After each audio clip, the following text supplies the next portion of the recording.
In the autumn of 1761, arriving at the gates of the Covenant Academy for Christian Youth in Salem, Massachusetts, was a wealthy merchant named Thomas Whitmore, demanding answers about his son's death.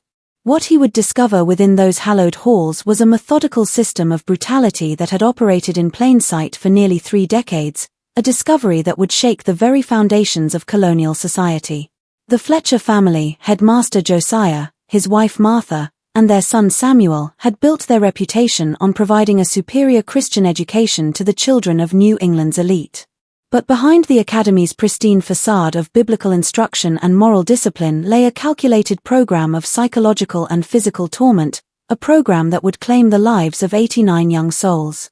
For centuries, the truth about the Covenant Academy would remain buried, concealed by powerful families with too much to lose. That is, until now. During the 1987 renovation of Salem's Old North Church, documents were discovered that revealed the extent of a conspiracy reaching the highest levels of colonial government.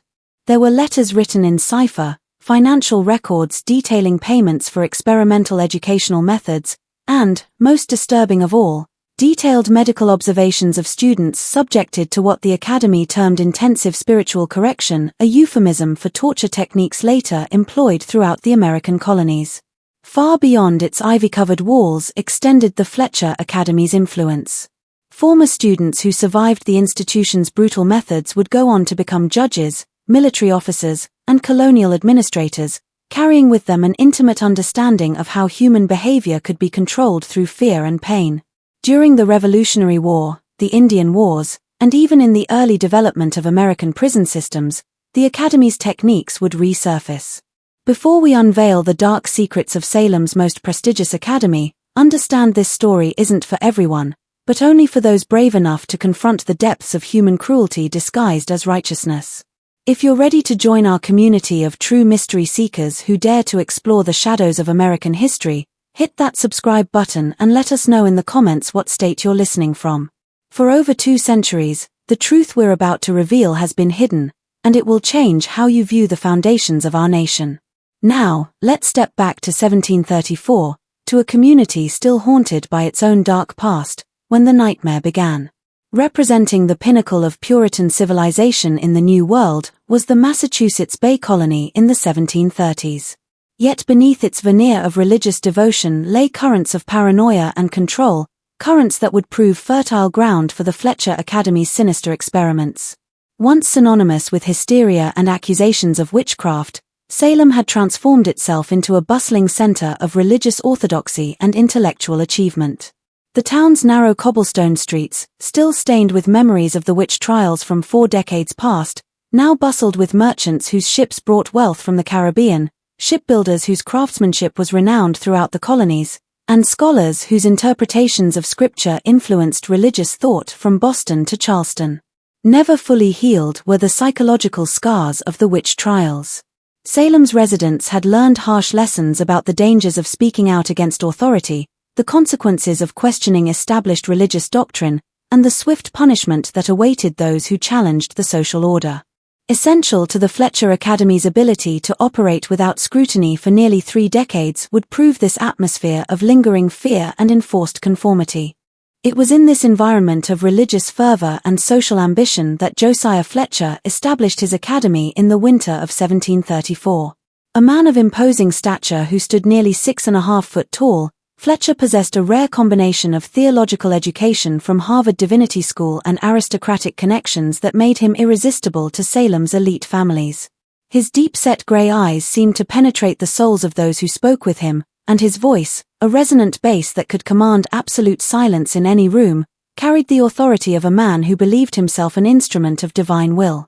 Adding to his mystique and credibility was Fletcher's personal history. Born in 1685 to a family of prominent Massachusetts ministers, he had witnessed the Salem witch trials as a 9-year-old boy, an experience he claimed had given him unique insights into the nature of human evil and the necessity of strict spiritual discipline. He often spoke of watching Bridget Bishop's execution from his father's shoulders, describing how the sight of justice being served had inspired his lifelong commitment to rooting out sin and corruption wherever it might hide. Equally formidable was his wife, Martha Fletcher née Thornfield, a woman whose sharp intellect was matched only by her unwavering belief in the necessity of severe discipline to shape young minds. Martha came from a family of prominent Boston merchants who had made their fortune in the triangular trade, and her dowry had provided the initial funding for the Academy's establishment. When the Academy opened, she was 38 years old, possessing an encyclopedic knowledge of Puritan theology and a talent for psychological manipulation that would prove crucial to the institution's darker purposes. Deceptively maternal was Martha's appearance. She had soft brown hair always pulled back in a severe bun, kind blue eyes that could suddenly turn ice-cold when she detected disobedience, and a voice that could shift seamlessly from gentle encouragement to terrifying authority.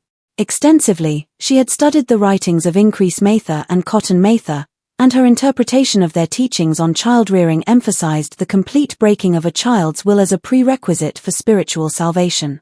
Their son Samuel, 23 years old when the Academy opened, had inherited his parents' commanding presence and their uncompromising vision of Christian education. Tall and lean like his father, with his mother's piercing blue eyes and an intellect sharpened by years of intensive theological study, Samuel served as the Academy's chief disciplinarian and the primary implementer of its most extreme corrective measures. For 3 years, he had studied at Yale College, where he had been exposed to the latest developments in moral philosophy and pedagogy, knowledge he would later apply in developing the Academy's systematic approach to breaking human resistance. Beyond simple discipline extended Samuel's role in the Academy's operations. He maintained detailed records of each student's response to various forms of pressure, documenting their breaking points, their methods of resistance, and the most effective techniques for overcoming their psychological defenses. His journals, written in a careful hand and filled with clinical observations, would later provide crucial evidence of the Academy's true purpose. On the outskirts of Salem, positioned strategically on a hill that overlooked the town while remaining sufficiently isolated to conduct its operations without interference, sat the Covenant Academy on a sprawling estate. The property had belonged to William Phipps, a wealthy merchant who had fled Massachusetts during the witch trials after his wife was accused of witchcraft. The abandoned estate, with its reputation for being cursed, had been available for purchase at a fraction of its actual value, allowing the Fletchers to acquire a facility far grander than their initial funding would normally have allowed. Constructed of red brick imported from England, the main academic building rose 3 stories high with its windows arranged in perfect symmetry, a symmetry that reflected the Puritan obsession with order and control. The structure's most striking feature was its central tower, which housed a bell cast in London and inscribed with verses from Ecclesiastes about the value of discipline and correction. The bell's bronze surface bore a patina that gave it an ominous dark green color, and its sound, a deep, mournful tone that could be heard for miles, called students to prayer 7 times daily from dawn until well after sunset. Reflected in the interior of the main building was the Fletchers' commitment to both education and intimidation. The ground floor contained classrooms with high ceilings and tall windows that let in abundant light during the day but created deep shadows that seemed to move independently in the flickering candlelight used for evening sessions. Lining the walls were portraits of stern Puritan ministers and biblical scenes depicting divine punishment, creating an atmosphere of constant moral scrutiny. Housing the Academy's library, which contained one of the most extensive collections of theological texts in New England, was the second floor.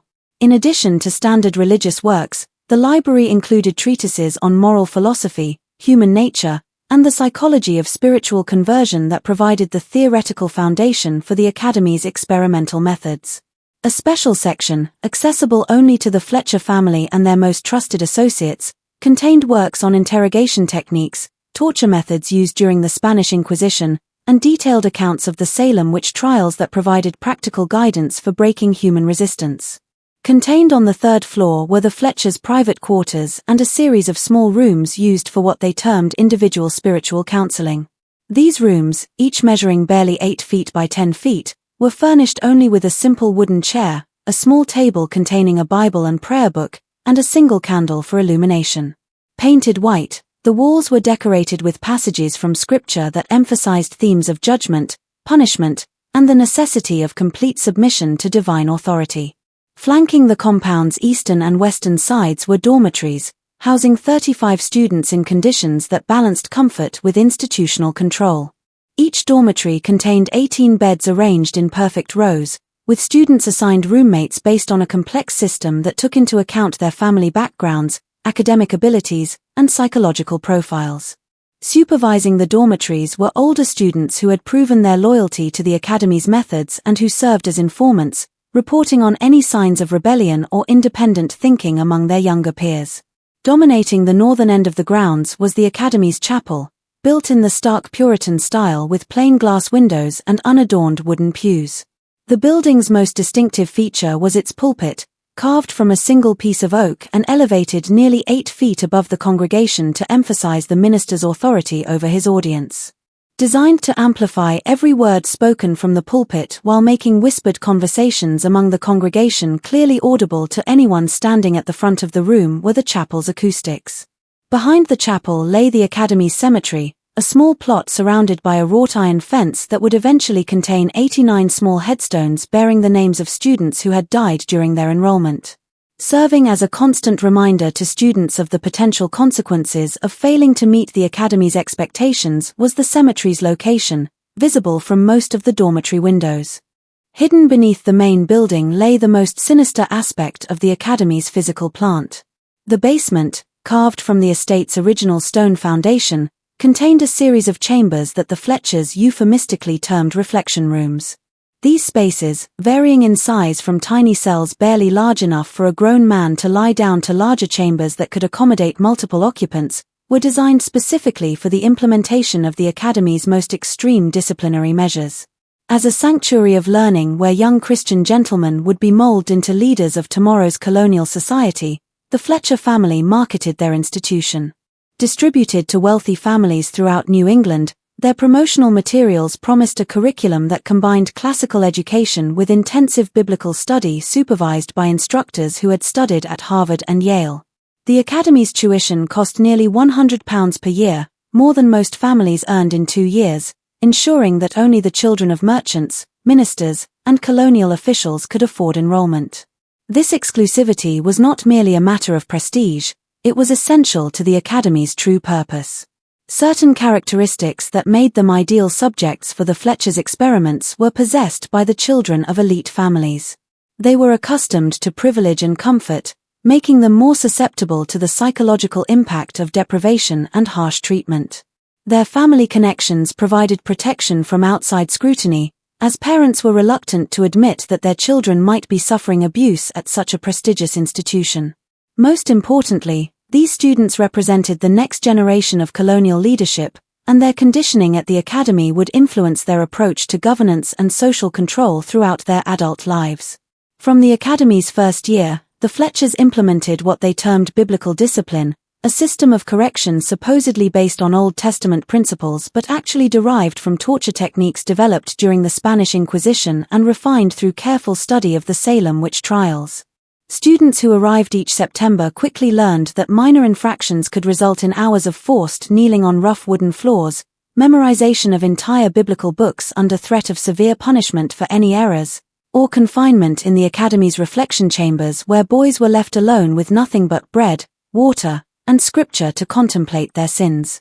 Designed to maintain constant psychological pressure on its students while creating an appearance of normal educational activity for any outside observers was the academy's daily routine. At 5 o'clock each morning to the sound of the chapel bell, students rose and began their day with an hour of silent prayer in the chapel. Breakfast consisted of simple fare porridge, bread, and weak beer, consumed in complete silence while one of the Fletcher family members read passages from scripture emphasizing themes of obedience, suffering, and divine judgment. October 15, 1734, marked the first death at the Covenant Academy, though it would take decades before anyone understood its true significance as the beginning of a systematic program of human experimentation disguised as religious education.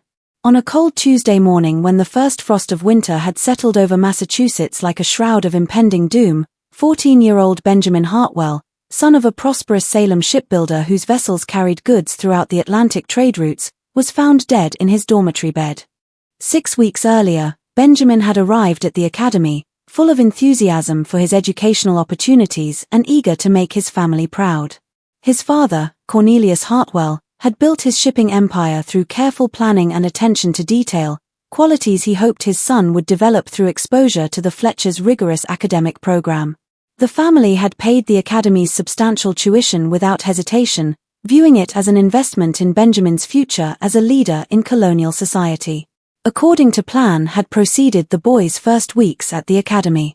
Benjamin excelled in his Latin studies, demonstrated a remarkable memory for biblical passages, and showed the kind of intellectual curiosity that his teachers praised as evidence of a keen mind destined for great achievements. His letters home, written in a careful hand and filled with expressions of gratitude for the opportunity to study at such a prestigious institution, gave his parents no reason for concern. The incident that led to Benjamin's death began on October 12 during the Academy's evening prayer service in the chapel. As the students knelt on the hard wooden floor for what was scheduled to be a 30-minute session of silent contemplation, Benjamin committed what would prove to be a fatal error. He smiled. The expression, barely perceptible to his fellow students but clearly visible to Samuel Fletcher, who was monitoring the chapel from his position near the altar, was triggered by a memory of his younger sister's attempts to imitate their mother's stern expressions during family prayers. Swift and decisive was Samuel Fletcher's response. As the prayer session concluded, he approached Benjamin and informed him that his display of levity during sacred worship indicated a dangerous lack of spiritual seriousness that required immediate correction. Benjamin's attempt to explain that he had been thinking of his family only confirmed Samuel's assessment that the boy's mind was insufficiently focused on divine matters. The punishment for Benjamin's transgression was confinement in one of the basement reflection chambers for a period that Samuel described as however long necessary for true repentance to take root in his heart. The chamber assigned to Benjamin measured 6 feet by 8 feet with a vaulted stone ceiling so low that an adult could not stand upright. The walls, carved from the estate's original foundation stones, wept with moisture from the October rains, and the floor consisted of rough wooden planks that had warped over time, creating gaps that allowed cold air to seep up from the earth below. During his 3 days in the reflection chamber, Benjamin was provided with only water and a single piece of bread each morning, delivered by a silent older student who had been instructed to avoid any conversation or expressions of sympathy. The chamber contained no furniture except for a wooden bucket that served as a chamber pot and a single candle that was lit for 1 hour each evening to allow Benjamin to read selected passages from scripture that emphasized themes of divine punishment and the necessity of complete submission to authority. Each evening, Martha Fletcher visited Benjamin to conduct what she termed spiritual counseling sessions, extended conversations designed to break down his psychological resistance and extract confessions of various sins and character flaws. These sessions, which lasted between 2 and 4 hours each night, followed a carefully developed pattern that Martha had refined through her study of interrogation techniques used during the Salem witch trials. Martha would begin each session with expressions of maternal concern, speaking in gentle tones about her worry for Benjamin's spiritual welfare and her desire to help him overcome the pride and worldliness that had led to his punishment. She would gradually shift to more aggressive questioning about his thoughts during prayer, his relationships with other students, his feelings about his family, and his understanding of his place in God's divine plan. As the sessions progressed, Martha employed increasingly sophisticated psychological manipulation techniques. She would alternate between promises of mercy and threats of eternal damnation, create false emergencies involving Benjamin's family to test his emotional responses, and present him with impossible theological puzzles designed to demonstrate his intellectual inadequacy and spiritual confusion. By the 3rd day of Benjamin's confinement, the combination of physical deprivation, psychological pressure, and social isolation had begun to take its toll. The older student who delivered his daily ration reported that Benjamin had started talking to himself during the night, reciting biblical passages in a voice that grew increasingly hoarse and desperate. On the morning of October 15, when the student arrived with Benjamin's bread and water, he found the boy lying motionless on the chamber floor, his eyes fixed open in an expression of terror that suggested his final moments had been filled with unimaginable anguish. The first test of the Academy's ability to control the narrative surrounding student deaths was created by the discovery of Benjamin's body. Samuel Fletcher immediately summoned his parents, and together they developed a story that would become the template for explaining future fatalities. Benjamin had died of a sudden fever brought on by spiritual conviction, a condition that they claimed sometimes affected sensitive young souls when they experienced profound religious awakening. Personally examining Benjamin's body, Martha Fletcher pronounced that his peaceful expression indicated he had achieved a state of spiritual ecstasy in his final moments. She claimed to have witnessed similar phenomena during her own religious experiences and assured the other students that Benjamin's death represented the highest form of spiritual achievement possible for a young Christian. The official cause of death, as recorded in the Academy's medical log, was acute fever accompanied by spiritual rapture, resulting in the soul's voluntary departure from earthly concerns. This explanation was supported by a detailed account of Benjamin's final days that portrayed his suffering as a willing embrace of divine discipline and his death as a blessed release from the burden of mortal existence. That evening in the chapel, Headmaster Fletcher addressed the Academy's students and faculty, delivering a sermon that transformed Benjamin's death from a tragedy into an inspiration. Standing at the elevated pulpit with the autumn wind rattling the windows behind him, Fletcher spoke of the blessed nature of Benjamin's transition and the lesson it provided for all who witnessed it.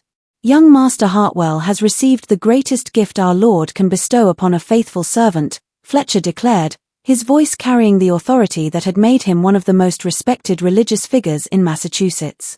He has been called home at the moment of his greatest spiritual purity, when his soul had been purified through suffering and made worthy of immediate entrance into heaven's glory. Let his sacrifice serve as inspiration for your own dedication to righteousness and your willingness to embrace whatever trials God may send to test your faith. With a mixture of fear and fascination that would characterize their response to the many deaths that would follow, the students, 32 boys between the ages of 12 and 17, listened to Fletcher's sermon. They had witnessed Benjamin's removal from the reflection chamber that morning, had seen his still form carried up the narrow stone stairs by Samuel Fletcher and 2 older students, had noticed his blue lips and the terror frozen in his open eyes. But as evidence of divine favor rather than human cruelty, Fletcher's sermon reframed these disturbing images. That evening, as autumn wind rattled the dormitory windows and sent shadows dancing across the walls, whispered conversations among the students revealed the profound impact of Benjamin's death on the Academy's social dynamics. Some boys expressed admiration for Benjamin's spiritual achievement and wondered if they possessed the faith necessary to endure similar trials. Others spoke in hushed tones about the sounds they had heard echoing from the basement during Benjamin's final night, cries that had continued until just before dawn when a sudden silence had fallen over the Academy like a blanket of death. 12-year-old Timothy Morrison, whose father controlled much of Boston's shipping trade and whose family connections made him one of the most influential students at the Academy, confided to his roommate that the sounds from the basement had haunted his dreams. Timothy described hearing what seemed to be prayers spoken in a voice that grew increasingly desperate and incoherent as the night progressed, followed by periods of silence that were somehow more terrifying than the crying itself. But when Timothy attempted to share these observations during the next day's scripture study, Professor Samuel Fletcher's stern gaze silenced him before he could speak. The look that passed between them contained a clear message: certain subjects were not appropriate for discussion, and students who violated this understanding would find themselves facing consequences far more severe than simple academic discipline. Exactly what the Fletchers had anticipated and carefully orchestrated through their extensive network of religious and social connections was the response from Salem's community to news of Benjamin's death. Rather than suspicion or concern about the circumstances surrounding the boy's demise, the community's reaction was an outpouring of sympathy for the Academy and admiration for the spiritual intensity of its educational program. Publicly praising the Fletchers for creating an institution where young men could experience genuine spiritual awakening, even unto the ultimate sacrifice of earthly concerns for heavenly glory, was Reverend Cotton Mather, the legendary minister whose sermons had helped fuel the Salem witch trials and whose theological writings continued to influence Puritan thought throughout New England.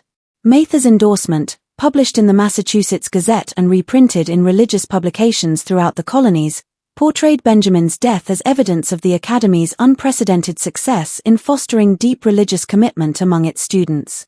After reading Mather's praise, several wealthy families immediately submitted applications for their own sons, viewing Benjamin's death as confirmation of the Academy's ability to produce the kind of spiritual transformation that they believed would serve their children well in their future careers as colonial leaders. The Academy's waiting list grew from a handful of names to more than 50 prospective students within weeks of Benjamin's death, forcing the Fletchers to become even more selective in their admission process.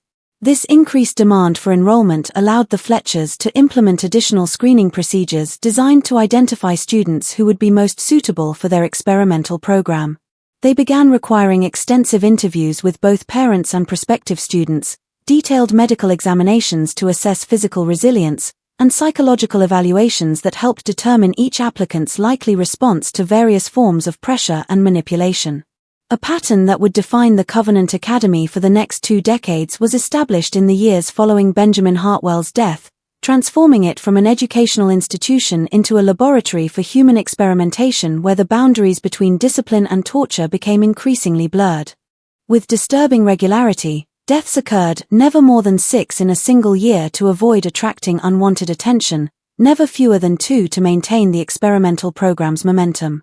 The Academy's enrollment remained constant at 35 students, as new arrivals quickly replaced those who had graduated to heavenly glory, as Martha Fletcher delicately phrased it in her correspondence with parents.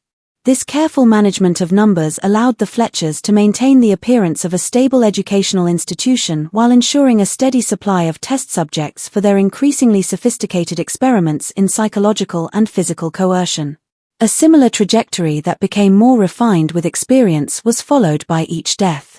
A student would commit some minor transgression, speaking out of turn during prayers, failing to complete scripture memorization within the allotted time, showing insufficient enthusiasm during chapel services, expressing homesickness or doubt about religious doctrine, and would be sentenced to intensive reflection in the basement chambers. Based on factors that the Fletchers carefully documented: the student's family background, his physical constitution, his psychological profile, and the specific experimental protocol being tested, the duration of these punishments varied.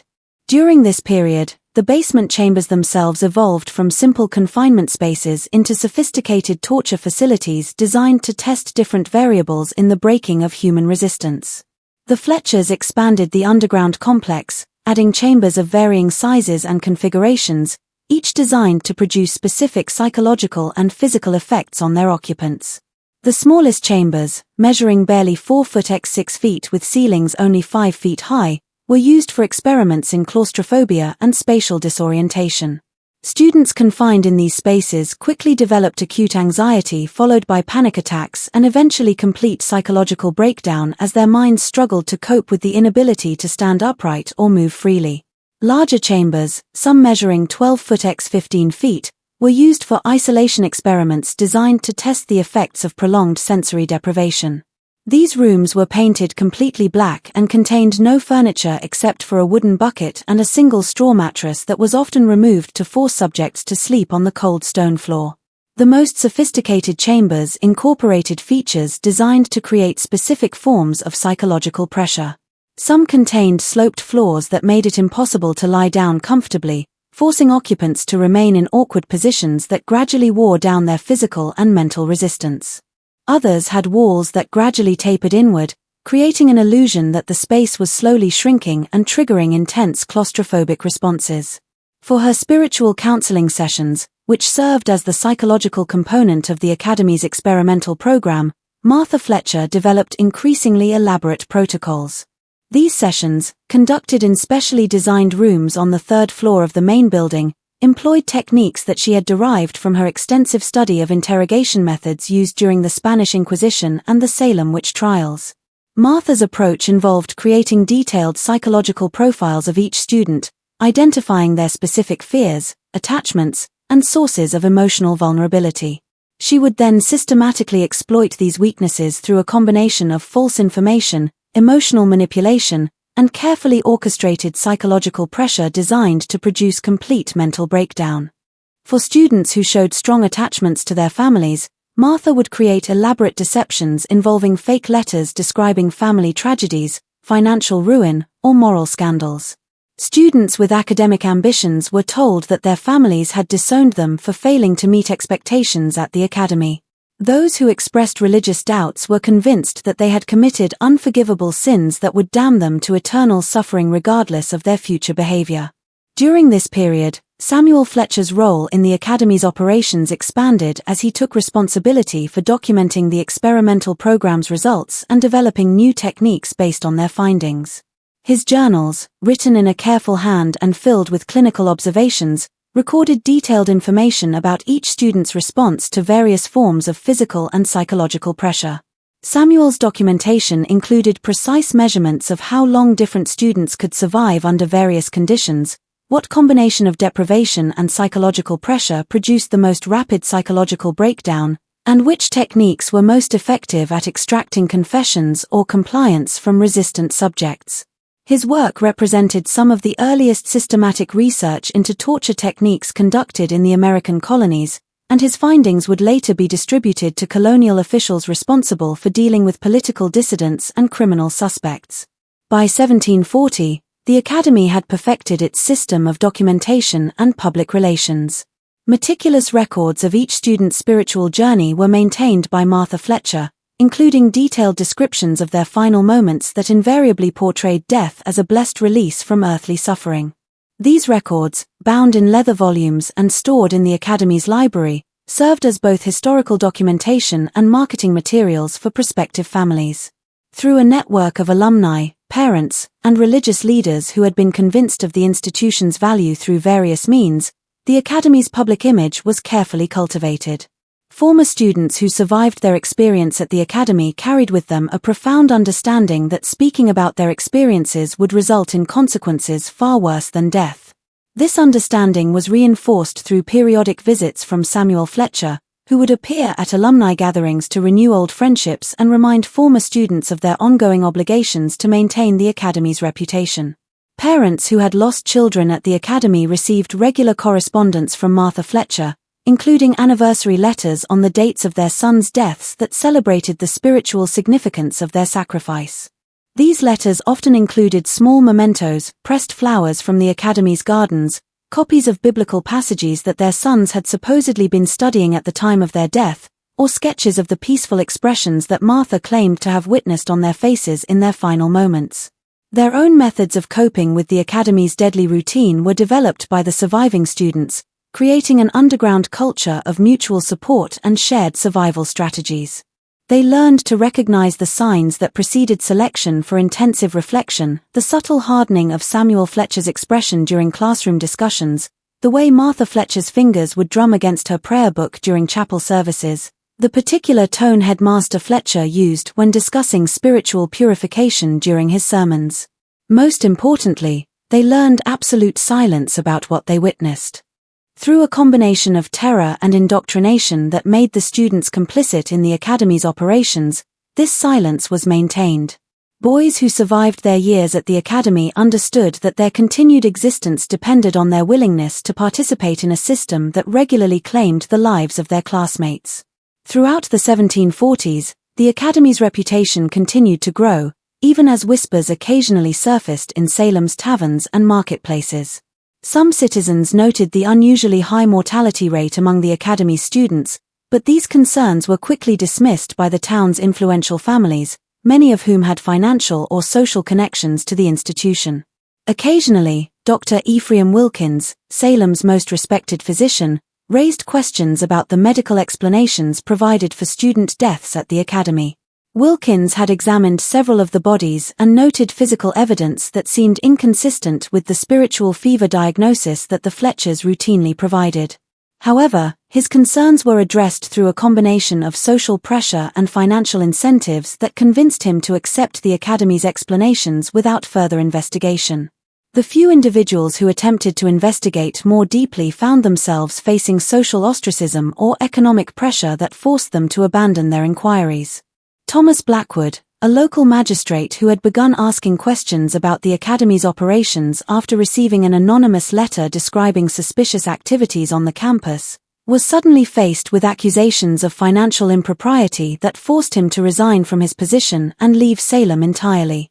Crucial support for the Academy's continued operation during this period was provided by Salem's religious establishment. Local ministers regularly visited the campus to deliver guest sermons, and several prominent theologians praised the Fletchers' educational methods in published treatises that were distributed throughout New England. The Academy's chapel hosted some of the most prestigious religious ceremonies in Massachusetts, including the ordination of several ministers who would later become leaders in the Great Awakening revival movement. In 1743, Reverend Jonathan Edwards, whose theological writings would profoundly influence American Protestant thought for generations, visited the Academy and delivered a sermon praising the Fletchers' commitment to breaking the natural depravity of young hearts through whatever means divine providence might require. Edwards' endorsement was particularly valuable because of his reputation as one of the most brilliant theological minds of his generation, and his support helped silence critics who might otherwise have questioned the Academy's methods. Yet, beneath this veneer of respectability, the Academy's true purpose was gradually revealing itself to a small circle of colonial officials who had been briefed on the experimental program's objectives. The Fletchers were not simply running a school, they were conducting systematic research into human endurance and control that would provide valuable intelligence for colonial authorities seeking more effective methods of maintaining social order in an increasingly restive population. In response to growing concerns among colonial leaders about the loyalty of the population, the techniques developed at the Academy were being tested. As tensions with Britain continued to escalate, the methods of psychological manipulation and physical coercion that the Fletchers perfected would prove invaluable for dealing with political dissidents, religious minorities, and anyone else who challenged the established order. The winter of 1747 brought an unexpected complication to the Academy's operations that would ultimately lead to its exposure more than a decade later.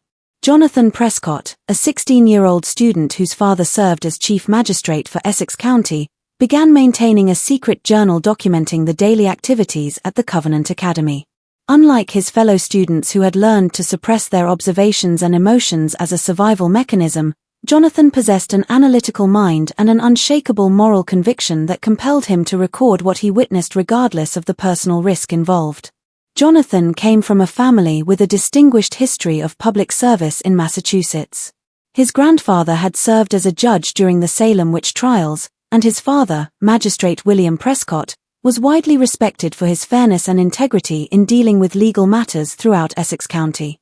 The Prescott family's reputation for moral courage and intellectual honesty had been carefully cultivated over 3 generations, and Jonathan had been raised with a strong sense of duty to document and bear witness to injustice wherever he encountered it. Written in a careful hand and hidden within the binding of his prayer book through an ingenious method he had developed using a small knife and considerable patience, Jonathan's journal contained detailed accounts of the Academy's punishment system that would later prove crucial to understanding the full scope of the Fletchers' experimental program. He documented the dimensions of the basement reflection chambers, noting that they varied in size from tiny cells barely large enough for a child to lie down to larger spaces that could accommodate multiple occupants. More significantly, Jonathan began to discern patterns in the Fletchers' selection of victims that revealed the systematic nature of their operations. His observations, recorded with the precision of a trained researcher despite his youth, showed that the Academy's disciplinary system was not random punishment for infractions, but rather a carefully designed program for testing different variables in human psychology and physiology. "The masters do not choose randomly among us for their special attentions," Jonathan wrote in an entry dated February 12, 1748.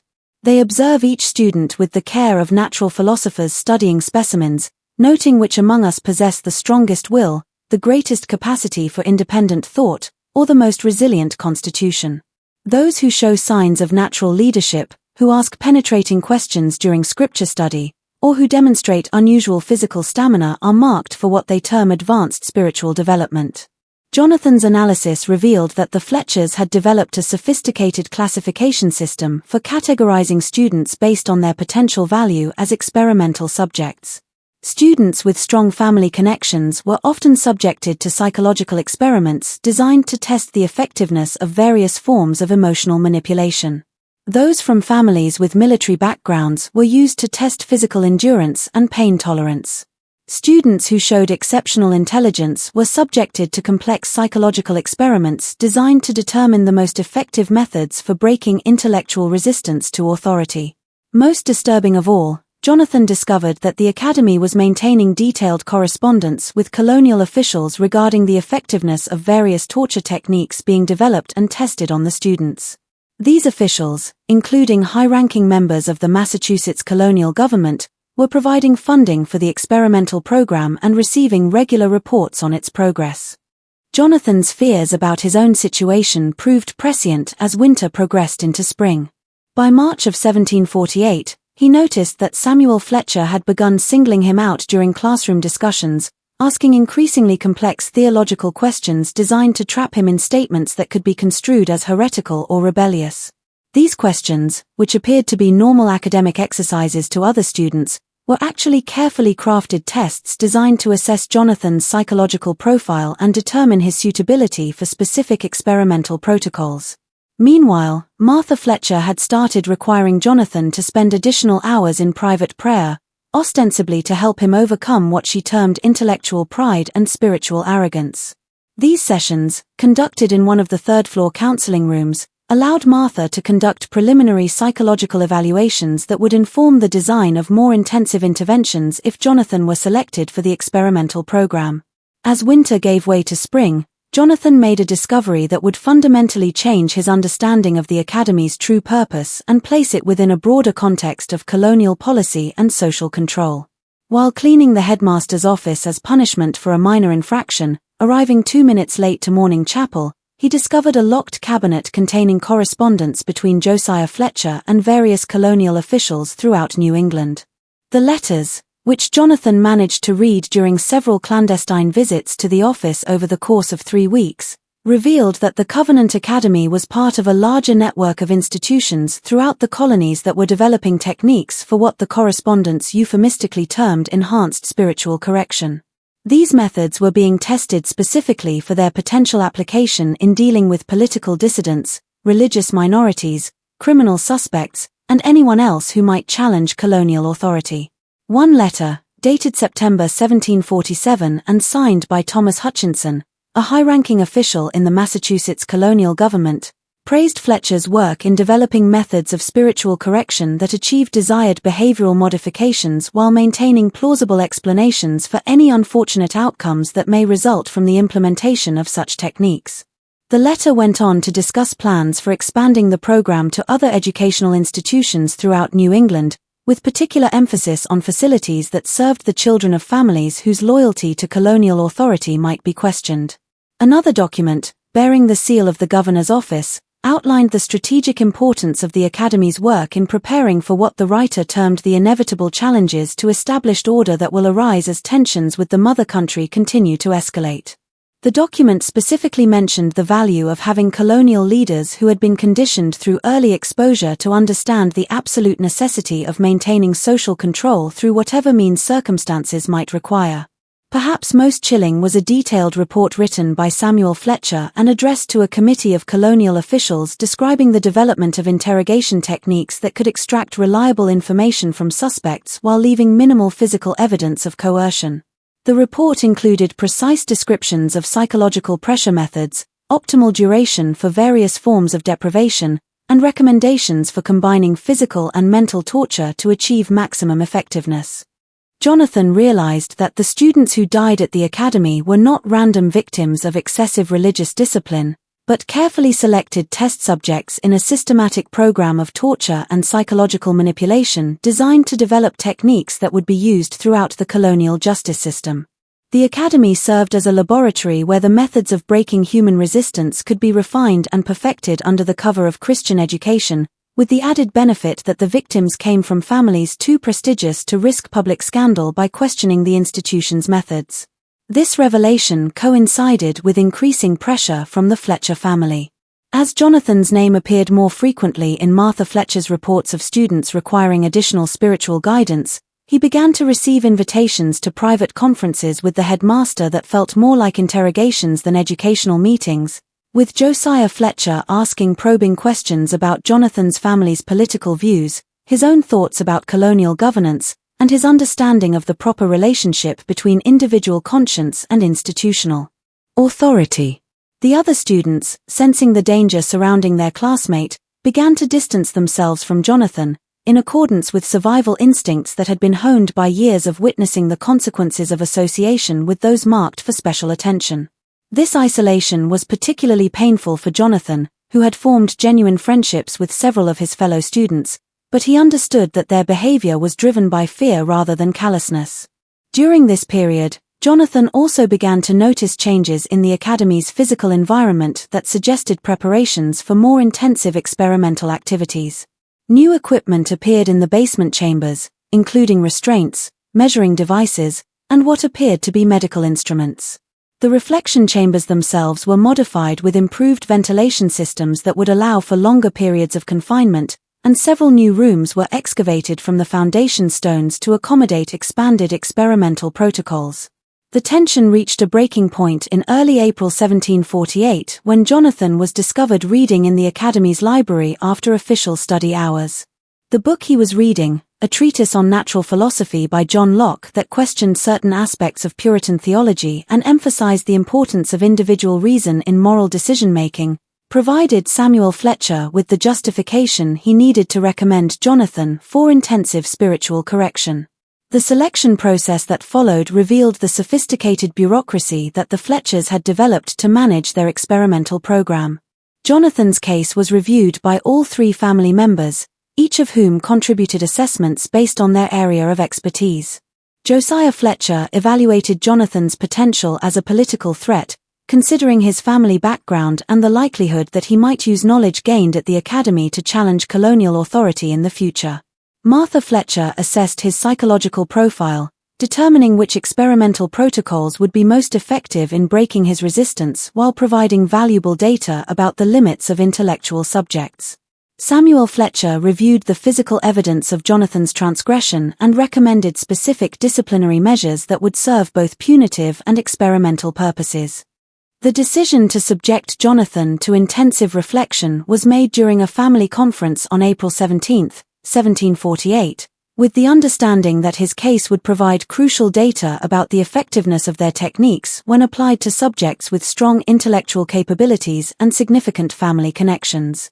The Fletchers were particularly interested in testing whether their methods could successfully convert someone with Jonathan's background into a reliable supporter of their program, potentially creating a valuable asset within the colonial magistracy. The night of April 18, 1748, would become the turning point in the Covenant Academy's dark history, though it would take more than a decade for the full implications to become clear. As Jonathan Prescott was led down the stone steps to the basement reflection chamber, he carried with him not only his hidden journal but also a desperate plan that had been weeks in the making and would eventually expose the Academy's true nature to the outside world. Considerable time had been spent by Jonathan preparing for this moment, understanding that his selection for intensive reflection was inevitable given his family background and his growing reputation as someone who asked too many questions.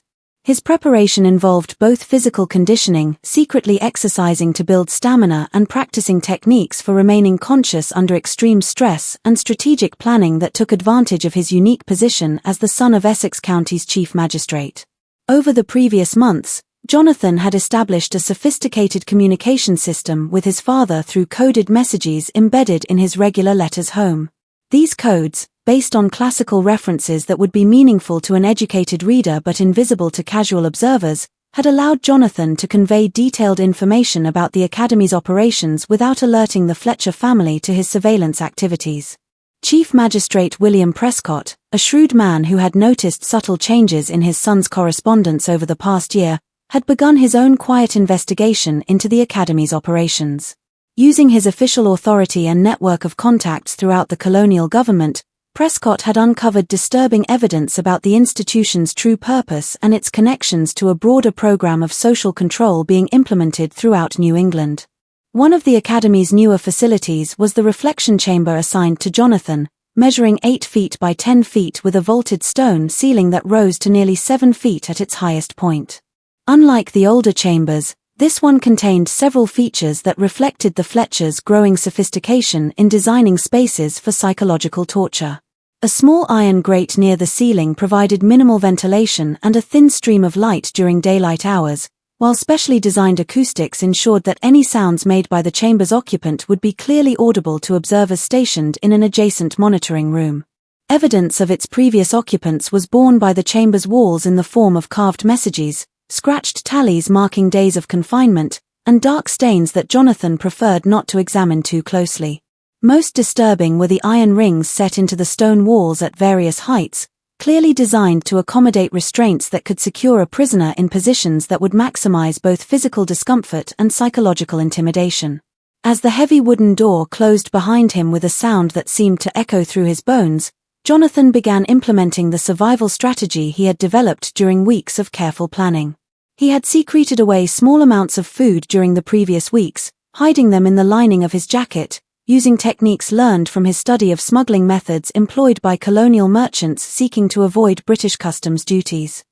More importantly, Jonathan had prepared detailed documentation of the Academy's operations written in a cipher based on Latin conjugations that only someone with classical education would be able to decode. This documentation, which included maps of the basement level, descriptions of torture techniques he had witnessed, and copies of correspondence he had seen in the headmaster's office, was hidden in multiple locations throughout the chamber, where previous occupants had carved desperate messages into the stone walls. According to the Academy's established experimental protocol, proceeded the first 3 days of Jonathan's confinement. He received his daily ration of bread and water delivered by Thomas Whitmore's son Marcus, a 15-year-old student who had been selected for this duty specifically because his father's wealth and influence made him unlikely to show sympathy for Academy victims. In complete silence, Marcus delivered the rations, avoiding eye contact and speaking only to recite a brief prayer asking God to grant Jonathan the wisdom to embrace his suffering as a path to spiritual enlightenment. Each evening, the psychological pressure intensified when Martha Fletcher conducted her spiritual counseling sessions in the chamber itself, transforming the small space into an interrogation room where she employed increasingly sophisticated techniques designed to break down Jonathan's mental resistance. These sessions, which lasted between 3 and 6 hours each night, represented the culmination of Martha's years of study in psychological manipulation and her practical experience in breaking the will of dozens of previous subjects. With Jonathan, Martha's approach was particularly systematic because of his intellectual capabilities and family connections. She began each session by expressing maternal concern for his welfare, speaking in gentle tones about her worry for his spiritual condition and her desire to help him overcome the pride and independence that had led to his current situation. She would then gradually shift to more aggressive questioning about his beliefs, his relationship with other students, his family's political affiliations, and his understanding of his proper place in colonial society. As the sessions progressed, Martha employed psychological techniques that revealed the sophisticated nature of the Academy's experimental program. She created false emergencies involving Jonathan's family to test his emotional responses, presented him with impossible theological puzzles designed to demonstrate his intellectual inadequacy, and systematically attacked every aspect of his identity and belief system in an effort to create complete psychological breakdown. Your father's position as magistrate has been called into question by reports of his son's heretical behavior, Martha informed Jonathan during their third session, producing what appeared to be official correspondence bearing the colonial seal. The governor himself has expressed concern about whether a man whose own child rebels against proper religious authority can be trusted with matters of public justice. Your continued resistance to spiritual correction is destroying your family's reputation and threatening their financial security. The documents Martha showed Jonathan were elaborate forgeries, but her knowledge of colonial politics and her understanding of his family's specific vulnerabilities made her deceptions remarkably convincing. She described in precise detail the mechanisms by which his father could be removed from office, the financial consequences that would follow, and the social ostracism that would destroy the Prescott family's standing in Massachusetts society. By the fourth day, however, Jonathan's extensive preparation began to pay dividends. While his body showed the expected signs of physical deprivation, weight loss, fatigue, and difficulty concentrating, his mind remained sharp enough to continue documenting his experiences and to recognize the sophisticated nature of Martha's psychological manipulation techniques. During the periods when he was alone in the chamber, Jonathan carved new messages into the stone walls using a metal fragment he had concealed in his shoe. These messages, written in his cipher, provided detailed accounts of the interrogation techniques being used against him, descriptions of the psychological pressure methods Martha employed, and most importantly, his growing understanding of the scientific methodology behind the Fletcher family's approach to breaking human resistance. Jonathan's analysis revealed that the Academy's torture program was not the product of religious fanaticism or sadistic pleasure, but rather a carefully designed research project with specific experimental objectives. Each student's responses to various forms of physical and psychological pressure were meticulously recorded, analyzed, and used to refine techniques that would be employed throughout the colonial justice system. The basement level contained multiple chambers of different sizes and configurations, each designed to test different variables in the process of breaking human resistance. Some chambers were used to study the effects of complete isolation, others tested responses to various forms of physical discomfort, and still others were designed to evaluate the effectiveness of different psychological pressure techniques. On the fifth day, something unprecedented occurred that would fundamentally alter the trajectory of both Jonathan's ordeal and the Academy's operations.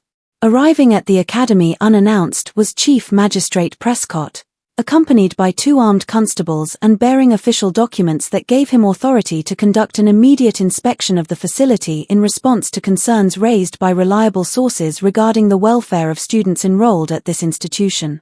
Chaos in the normally regimented schedule of the Academy was created by Prescott's unexpected visit as the Fletcher family scrambled to maintain their facade while concealing the true nature of their operations.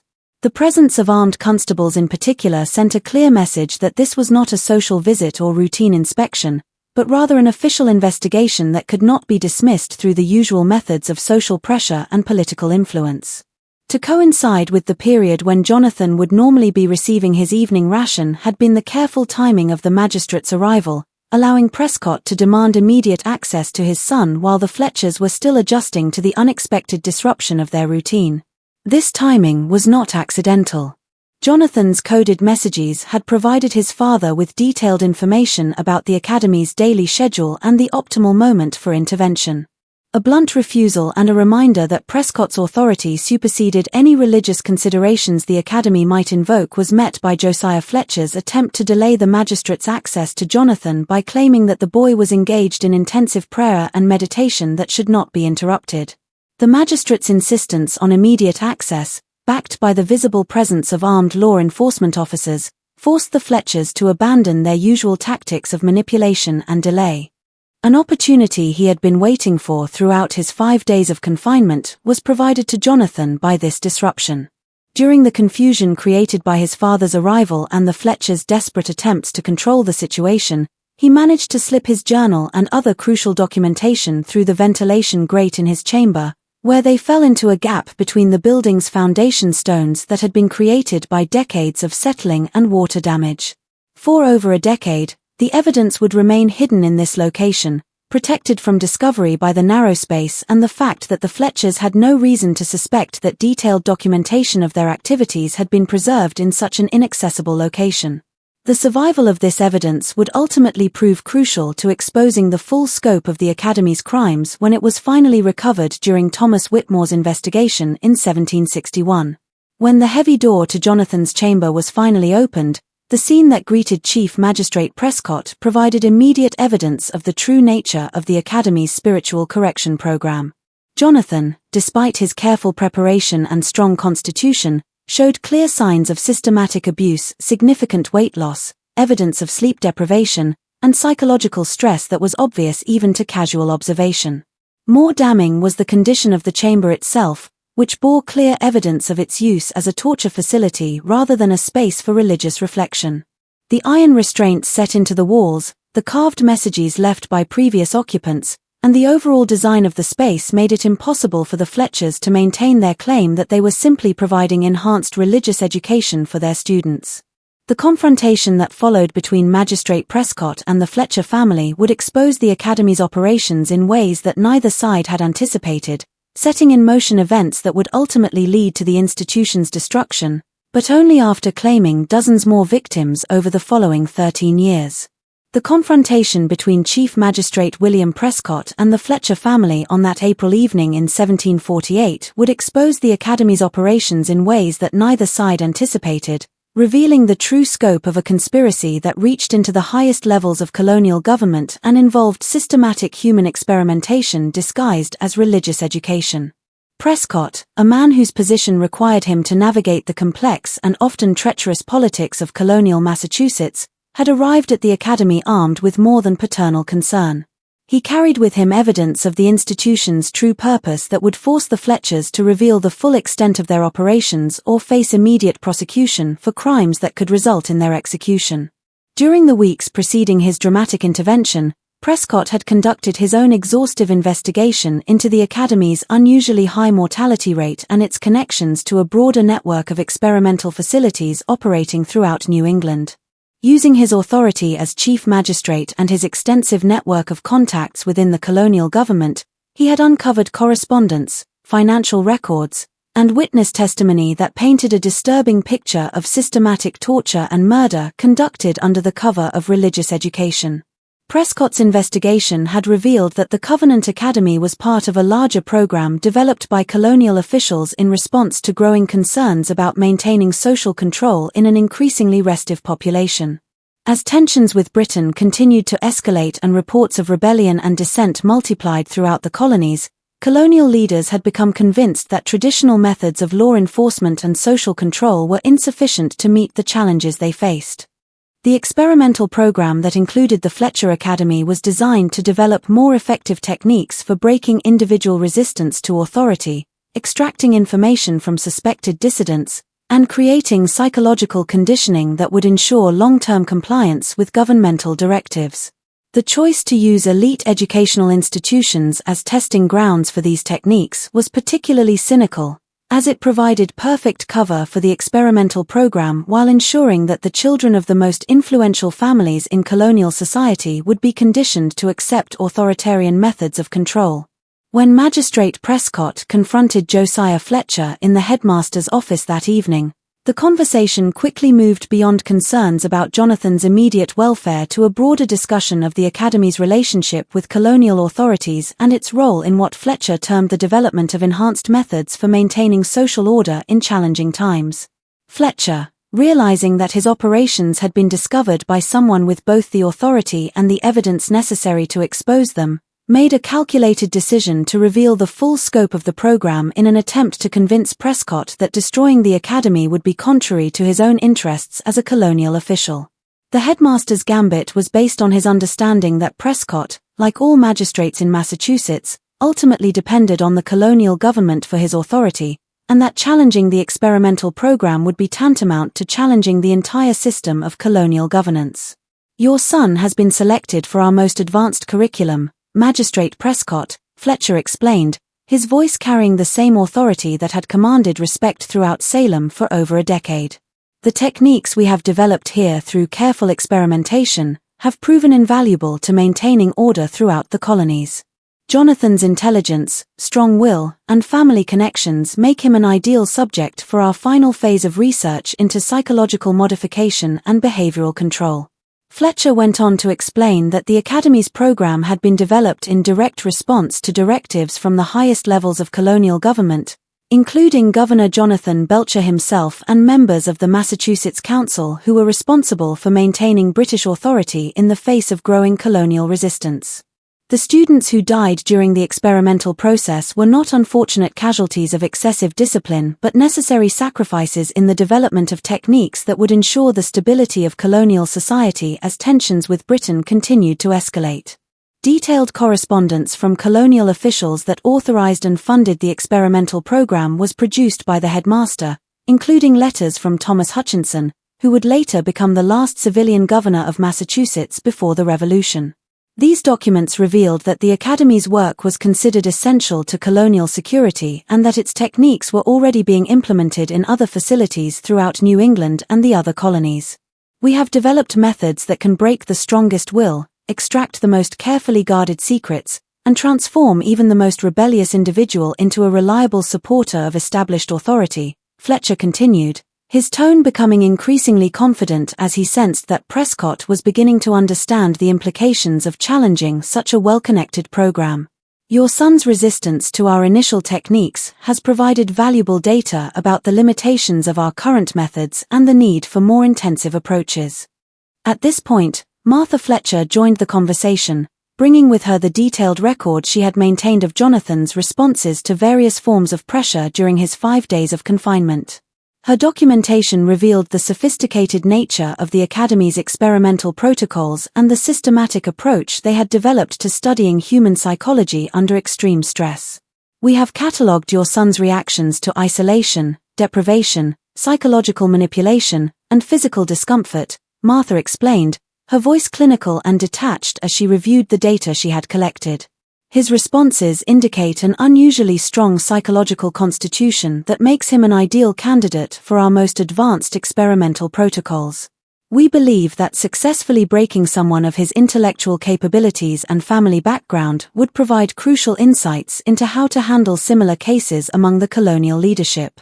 Martha's records revealed that the Fletchers had developed a comprehensive classification system for categorizing their experimental subjects based on psychological profiles, family backgrounds, and physical characteristics. Students from military families were used to test pain tolerance and physical endurance. Those from merchant families were subjected to psychological experiments involving false information about financial ruin and social disgrace. Children of religious leaders were exposed to techniques designed to break their faith and create dependency on alternative authority figures.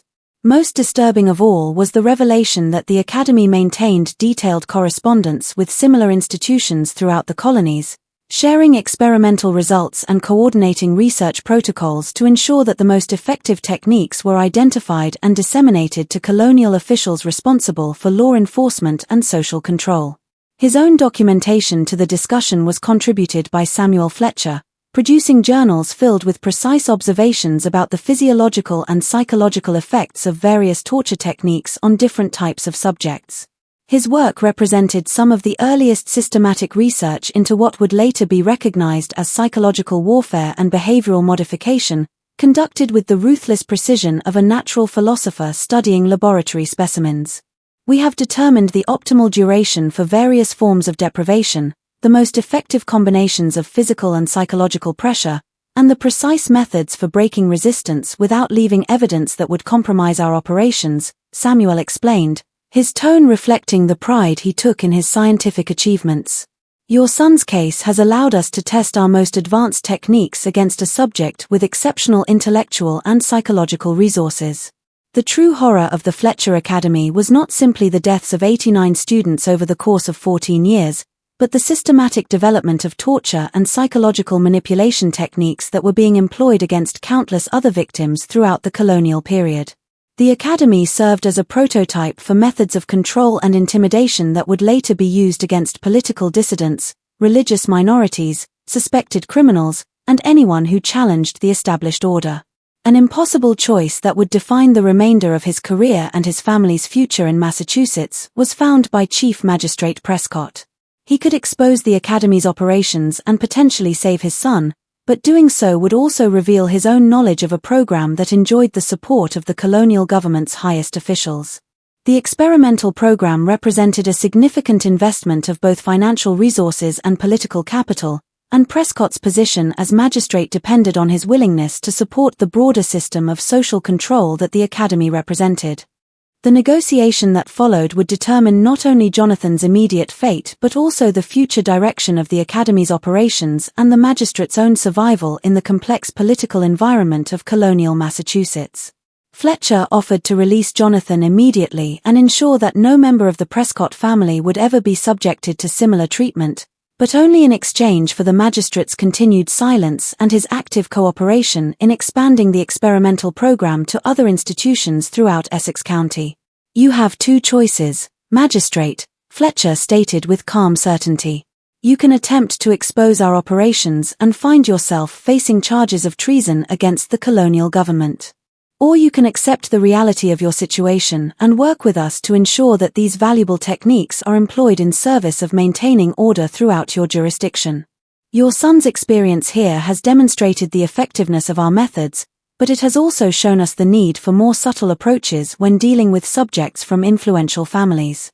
Prescott's response to this ultimatum would establish a precedent that would eventually lead to the Academy's downfall, though not before it claimed dozens more victims and established techniques that would haunt American law enforcement and military operations for generations to come.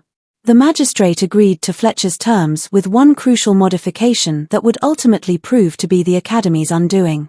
He demanded written documentation of his agreement with the Fletcher family, including detailed records of the experimental program and its official authorization. This documentation, which Fletcher provided in an attempt to ensure Prescott's continued cooperation, would eventually fall into the hands of Thomas Whitmore during his investigation 13 years later, providing the evidence necessary to expose the full scope of the Academy's crimes and its connections to the broader colonial conspiracy. The final chapter of the Fletcher Academy story began in the winter of 1761 when Thomas Whitmore's investigation into his son's death uncovered evidence that would finally expose the institution's true nature and reveal the extent of a conspiracy that had claimed nearly a century of young lives while developing techniques of torture and control that would influence American history for generations to come. Whitmore, a wealthy merchant whose shipping empire had made him one of the most powerful men in New England, possessed both the financial resources and the political connections necessary to challenge the Academy's operations in ways that previous parents had been unable or unwilling to attempt. Whitmore's son, Marcus, had died at the Academy in November 1760, reportedly from the same sudden fever brought on by spiritual conviction that had claimed so many students before him. But unlike other parents who had accepted the Fletcher family's explanations with varying degrees of suspicion and grief, Whitmore approached his son's death with the analytical mindset of a successful businessman who had built his fortune through careful investigation and strategic planning. The merchant's initial suspicions were aroused by subtle inconsistencies in the Academy's account of Marcus' final days, including medical details that seemed implausible to someone with Whitmore's extensive experience in maritime medicine and his knowledge of the physical effects of various diseases and conditions. More importantly, Whitmore had received a letter from his son just 3 days before Marcus' death that described the Academy's operations in terms that contradicted the official explanation of voluntary spiritual discipline and religious enthusiasm. Marcus' letter, written in careful language that avoided direct criticism of the Academy while conveying detailed information about its operations, described a system of punishment and control that bore no resemblance to the educational environment that the Fletchers promoted in their public communications. The letter mentioned students who had disappeared after being selected for special spiritual guidance, described the sounds that echoed from the basement during nighttime hours, and expressed concern about the Academy's true purpose in terms that suggested Marcus had begun to understand the danger he faced. Armed with this evidence and driven by a father's grief that had transformed into cold determination, Whitmore hired a team of private investigators with experience in both colonial law enforcement and commercial intelligence gathering. These investigators, led by former magistrate Thomas Blackwood, the same man who had been forced to leave Salem 13 years earlier after asking too many questions about the Academy, began a systematic examination of the institution's operations that would ultimately uncover evidence of crimes spanning nearly 3 decades. The breakthrough in Whitmore's investigation came when Blackwood's team discovered Jonathan Prescott's journal and other documentation hidden in the foundation stones of the basement reflection chambers.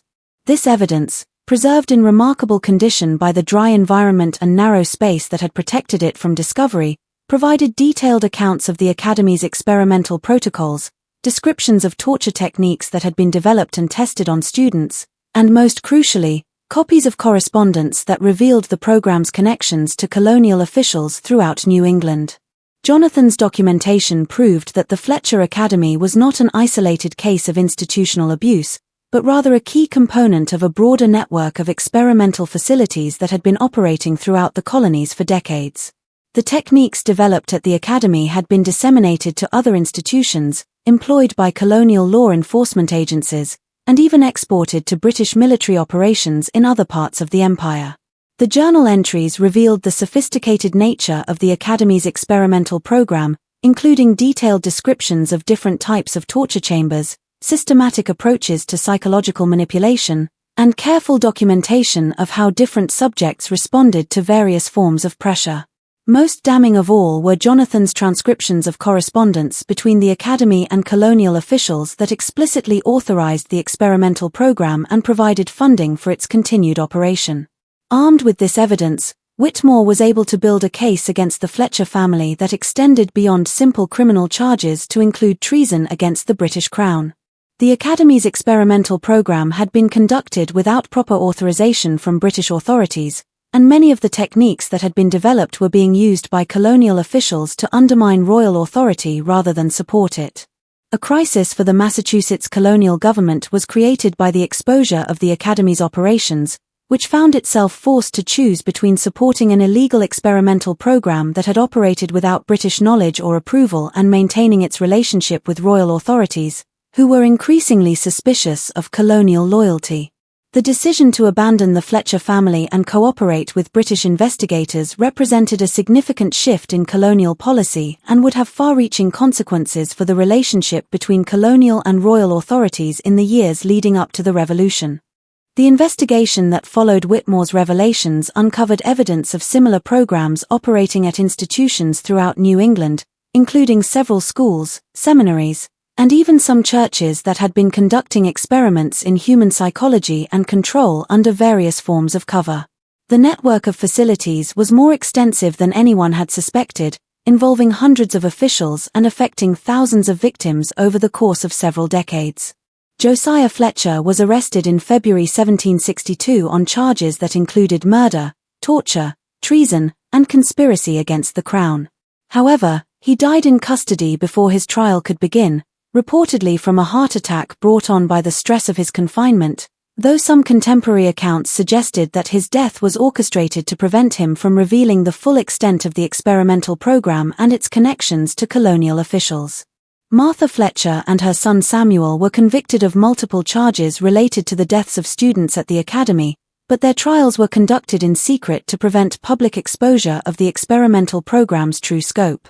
Both were executed quietly in the spring of 1762, with official records indicating that they had died of natural causes while serving prison sentences for educational malpractice. Officially closed in March 1762 was the Covenant Academy, and its buildings were demolished by order of the colonial government to prevent them from becoming a shrine to the victims of the experimental program. The demolition was conducted by workers who had been sworn to secrecy about the true nature of the buildings they were destroying, and the site was subsequently sold to a local farmer who reportedly refused to plant crops on the land where the Academy had stood. The farmer, Ezekiel Morrison, later told his neighbors that the soil in the area where the Academy's basement had been located was cursed by the innocent blood that had been spilled there, and that attempts to grow crops in that soil resulted in plants that grew in twisted, unnatural shapes before dying prematurely. Morrison eventually converted the entire property into pastureland, claiming that even his livestock avoided the area where the Academy's buildings had once stood. Officially sealed by order of the colonial government were the records of the Academy's operations, with access restricted to a small number of officials who were responsible for ensuring that similar programs did not resurface in the future. Families who had lost children at the institution were compensated for their losses through a fund established by the colonial government, but only in exchange for their continued silence about the experimental program and their agreement not to discuss their experiences with any outside parties. Remarkably effective proved this conspiracy of silence, ensuring that the true story of the Fletcher Academy remained hidden for over 2 centuries. The few contemporary accounts that survived were dismissed as exaggerated tales of institutional abuse, and the Academy's connection to broader experimental programs was successfully concealed from public knowledge. However, far beyond the 89 students who died within its walls during its 28 years of operation extended the legacy of the Fletcher Academy. The techniques that were developed and tested at the institution would later be employed by both British and American forces during the Revolutionary War, with former students of the Academy serving as military officers who brought their knowledge of psychological warfare and interrogation methods to the battlefield. Throughout American history, variations of the Academy's techniques would resurface during various conflicts, including the Indian Wars, the Civil War, and even in the development of psychological warfare methods used during World War I and World War II. The systematic approach to breaking human resistance that the Fletchers pioneered would influence American military and law enforcement practices for generations, often without any awareness of the origins of these techniques in the torture chambers of a colonial academy. Also revealed by the investigation conducted by Thomas Whitmore was that several other institutions throughout the colonies had been conducting similar experimental programs, suggesting that the Fletcher Academy was merely the most visible example of a much larger network of facilities engaged in developing techniques for psychological and physical control. The exposure of these operations led to significant reforms in colonial education policy and the establishment of oversight mechanisms designed to prevent similar abuses in the future. A profound understanding of the fragility of human rights and the importance of maintaining vigilance against institutional abuse was carried with them by the families who survived the Academy's closure.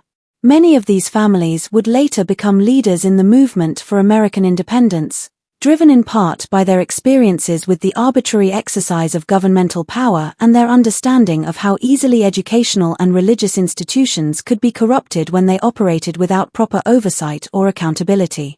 A particularly American example of how the pursuit of power and social control can corrupt even the most seemingly noble institutions is served by the story of the Covenant Academy. The Academy's legacy reminds us that the combination of religious authority, educational prestige, and political support can create conditions that allow systematic abuse to flourish for decades without detection or intervention. Well into the modern era would the techniques developed at the Fletcher Academy continue to influence American approaches to law enforcement, military operations, and social control, often without any awareness of their origins in the experimental torture chambers of colonial Massachusetts. The Academy's story demonstrates how institutional knowledge of torture and psychological manipulation can be passed down through generations, becoming embedded in official practices and procedures without any recognition of its morally corrupt origins. Important precedents for holding educational institutions accountable for their treatment of students and for ensuring that claims of religious or academic freedom cannot be used to shield systematic abuse from public scrutiny were also established by Thomas Whitmore's investigation. The legal mechanisms that were developed to prosecute the Fletcher family would later be used in other cases involving institutional abuse throughout American history. In the fact that its experimental techniques, originally developed to strengthen colonial control and maintain British authority, would ultimately be turned against the British themselves during the Revolutionary War lies the final irony of the Fletcher Academy's story. Former students and officials who had been involved in the Academy's operations would use their knowledge of psychological warfare and interrogation methods to support the American cause, demonstrating how tools of oppression can sometimes be repurposed in service of liberation. The importance of documentation and record-keeping in exposing institutional abuse was also highlighted by the discovery of the Academy's true nature. Jonathan Prescott's journal, hidden for over a decade in the foundation stones of the Academy's basement, provided the crucial evidence necessary to understand the full scope of the experimental program and its connections to broader colonial policies. This dark chapter in American colonial history reminds us that the institutions we trust with the education and welfare of our children must be subject to constant scrutiny and accountability. The Fletcher Academy's ability to operate for nearly 3 decades without effective oversight demonstrates the dangers of combining institutional prestige with claims of religious or educational authority and the importance of maintaining robust mechanisms for investigating and preventing abuse. Far beyond their individual tragedies to encompass the broader lessons their suffering can teach us about the nature of institutional power, the importance of individual rights, and the constant vigilance required to prevent the corruption of educational and religious institutions extends the legacy of the 89 students who died at the Covenant Academy. Their story serves as a permanent reminder that the price of freedom is eternal watchfulness and that the most dangerous threats to human dignity often come disguised as efforts to improve and educate. What are your thoughts on this disturbing chapter of colonial American history? Do you believe that similar programs might have operated in other locations throughout early America, or that techniques developed during this period continued to influence American institutions into the modern era? The story of the Fletcher Academy raises important questions about how we can prevent institutional abuse while maintaining respect for educational and religious freedom. Share your theories and reflections in the comments below. And if you found this investigation as compelling and chilling as we did, make sure to subscribe and hit that notification bell for more hidden stories from America's past. The truth about our history is often darker and more complex than we imagine. But it's only by confronting these difficult truths that we can ensure they are never repeated and that we remain vigilant against similar abuses in our own time.